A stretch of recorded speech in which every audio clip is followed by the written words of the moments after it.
Now that you've learned about when and how to use the product rule, you might be wondering why it works. Here is an example of a function, h of x, that is the product of two other functions, f of x and g of x. Before you learned about the product rule, if you had seen something like this and you were asked to compute the derivative function, h prime of x, your instinct would be to compute the derivative of f, then compute the derivative of g, and then multiply these derivatives. But as you learned, this wouldn't be correct. Instead, to compute the derivative of h, you would multiply the derivative of g by f, and then add to that the derivative of f multiplied by g. The question now is, why does the product rule work? Why do you need to use the product rule instead of just doing what seems intuitive? Let's look at what's happening a little differently.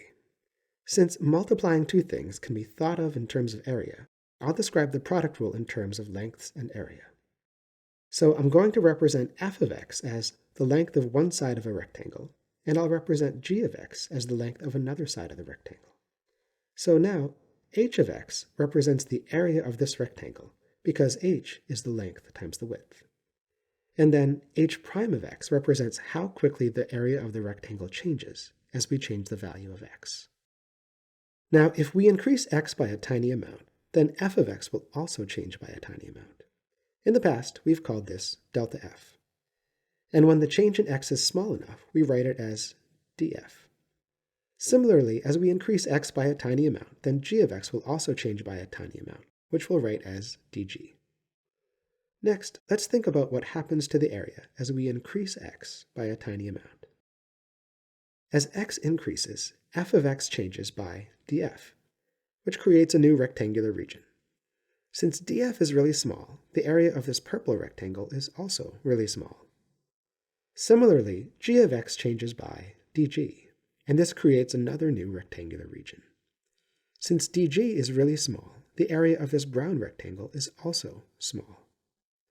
Also, as x increases, the change in f and g creates a third new pink rectangular section. If we put all of these rectangles together, then we have a new larger rectangle that includes both h of x and the amount of area that has been added to h of x when we increased x by a tiny amount.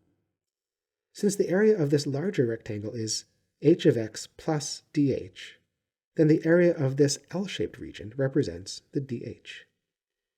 You might also be wondering about this tiny pink rectangle. Since both df and dg are really small, the area of this rectangle is so small that we're going to disregard it when we're thinking about the rate at which the area is increasing. Next, let's think about the area of dh. The brown rectangle has sides of length f of x and dg, so its area is dg times f of x. The purple rectangle has sides of length df and g of x, so its area is df times g of x. And the total area of dh is the sum of the areas of the brown and purple rectangles. Now our goal is to find a way to compute the derivative function of h of x. Another way to notate this derivative is dh dx. And we can get this in our current equation by dividing each side of the equation by dx. And then we'll need to do some algebra. First, remember that a fraction with a sum in the numerator can be rewritten as a sum of two fractions with a common denominator.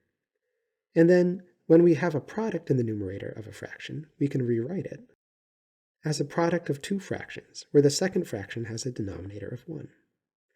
And then we can simplify this a bit by rewriting the terms without the denominator of 1. And then we have dh dx, dg dx, and df dx, which are each derivatives. So we can rewrite this as the derivative of h of x is equal to the derivative of g of x times f of x, plus the derivative of f of x times g of x. So this is where the product rule comes from and why you'll need to use it, because f and g interact with each other when finding the rate of change of their product.